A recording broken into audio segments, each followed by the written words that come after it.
продолжиме со историскиот дел, со револуцијата. Многу битно за контекст на револуцијата е француската револуција, која паралелно се дешавала и била како мотив за избувнување на сите овие револуции, како е таа поврзана со ова прва фаза на револуцијата во Хаити. Сега, сето тоа кажано, годината 1789 е избувната француската револуција, веќе започната. Ова е значаен настан, што големиот дел од населението на Санто Доминго ја закажал ја искажуваат својата несреќа. Сега, слободните црнци сакале повеќе права и да не бидат дискриминирани, се разбира. Слободните сиромашни белци незадоволни од подобрената положба на слободните црнци и огромниот монопол на моќ на најбогатите белци, барале поголема моќ за нив и намалување на богатите, нели таа економска неправда за купување и користење на робови. Но најнезадоволни од сите биле робовите, кои во истата таа 1789 година, кои поради слушнати гласини мислеле дека кралот Луи XVI ги ослободил и кренале револт. Но тие гласини не биле без причина, заради донесување на декларација за правата на човекот и граѓанинот. Нова декларација не значела слобода за робовите во никој случај.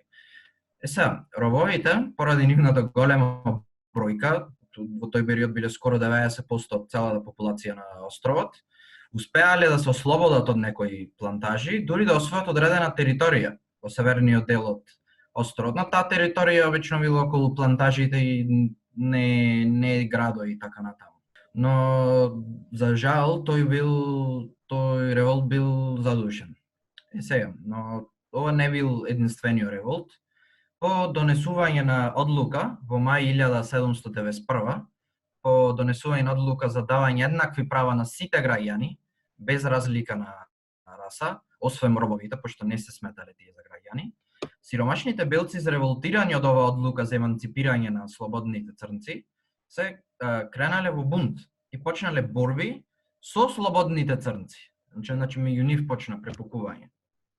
Сега, тука не завршуваат револтите, така во август 1791 робовите се крена повторно во револт. Но овој пат било под водство на бивш роб, Тусан Лувертул, но овој пат било многу поорганизирано. Лувертул со неговите познавања за војување ги спремил робовите да бидат една сила која може да му се спротистави на французите. Сега за контекст на револуцијата битно да се спомене дека во истиот овој период Франција војувала со големи европски сили, како Шпанија, Британија.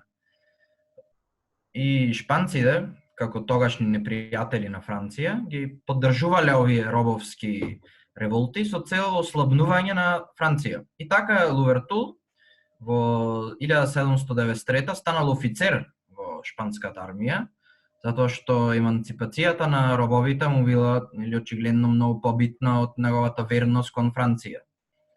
И во октомври 1793 година Британија одлучува да се вклучи во битката на Сан Доменго, со што го напаѓа островот. И Франција соочена со борба на три фронта, со шпанците од една страна, со британците од друга и со робовите од трета страна, донесува декрет за ослободување на сите робови. Истиот тој бил ратификуван на 4 февруари 1793 година. Ова е голем денот и на овој ден официјално веќе робови барем во француските Кариби нема повеќе. До мај истата година Ливертул дознава за декретот, вајда немало некакви технички средства, па му требало 2-3 месеци за да дојде таа информација.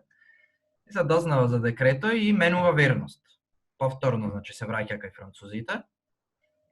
И ова негова одлука ја менува судбината на борбите на островот. И Франција доаѓа во предност. И така најуспешниот робовски револт во светот донесе слобода за робовите на островот Сан Доменго. За среќа на граѓаните на островот, Ливертул бил успешен политичар и тој успешно од 1794 до 1802 го водел островот кон независност.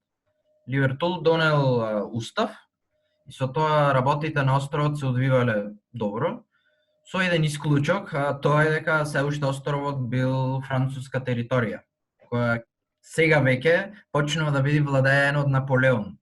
Сега, со владењето на Наполеон почнува втората фаза на револуцијата, односно владењето на Наполеон, како тој владеел и патот до независност. Сега во 1799 година, малце поназад, Наполеон ја презел власта во Франција преку државен удар, а се назначил себе си како прв конзул. После тоа, тој донел нов устав, со што определил дека во колониите нема да важат законите на Франција, туку специјални закони кои според него ќе одоловат природата на колониите. Но ова е битно да се каже, не е случајно, не е дека Наполеон многу бил заинтересиран за природата на колониите, туку неговата поинта му било да се тој сакал на француските колонии во Америка да ги прошири, неговата империја таму да ја зацврсти, но за тоа му треба многу финансиски средства. И како на најпрофитабилен начин да експлоатира нешто и да направи големо богатство е преку робови.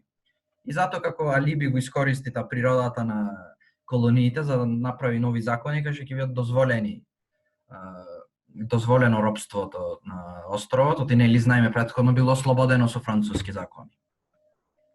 Со тоа кажано, во 1802 Наполеон испратил експедиција на островот на чело со неговиот зет Леклерк, кој набрзо по неговото доаѓање го уапсил и го затворил Ливертул и тој починал по година дена во робија во Франција. Но ова не било причина само по себе за започнување на нов револт, затоа што во тој период Ливертул не бил некоја многу сакана личност на островот поради продолжување на политиката на одгледување на шеќер и останати такви продукти. Иако немало робство, но сепак условите за работа биле катастрофални, иако биле плаќани работниците минимално и немале право да му ги продават децата. А други сепак биле во мизерни услови, тие мизерни услови створиле некој анимозитет кон Ливертул. Но тоа што предизвикало револт било пробувањето на Леклерк да им ги одземи оружјата на жителите. Со избувнување на тој револт, иако французите биле повеќе спремни за борба од жителите на островот, и тие биле и французите на крај биле поразени. Една од битните причини која довела пораз на французите била жолтата треска и останатите болести кои вирееле во тој период, кој однела голем број на француски војници, меѓу кои и Леклерк.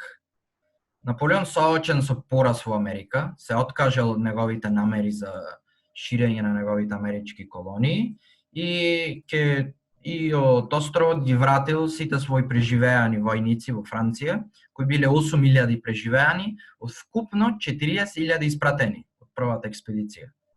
И така на 1 јануари 1804 година Десалин, човекот кој ги поразил французите, ја прогласил независноста на островот, со што името го сменал од Сан Доменга, кој што било колониското име, во Хаити, како што го нарекувале домородците пред доаѓањето на Колумбус. Сега ова е многу интересно приказна. И е прв пример, колку што можам да знам, кај што робови сами, без никоја надворешна сила, се добро со минимална надворешна сила, ама сепак сами пробаа да се изборат и против нивните колонизатори, се избориле за не само за нивната слобода, туку и за независност во државата која што работат.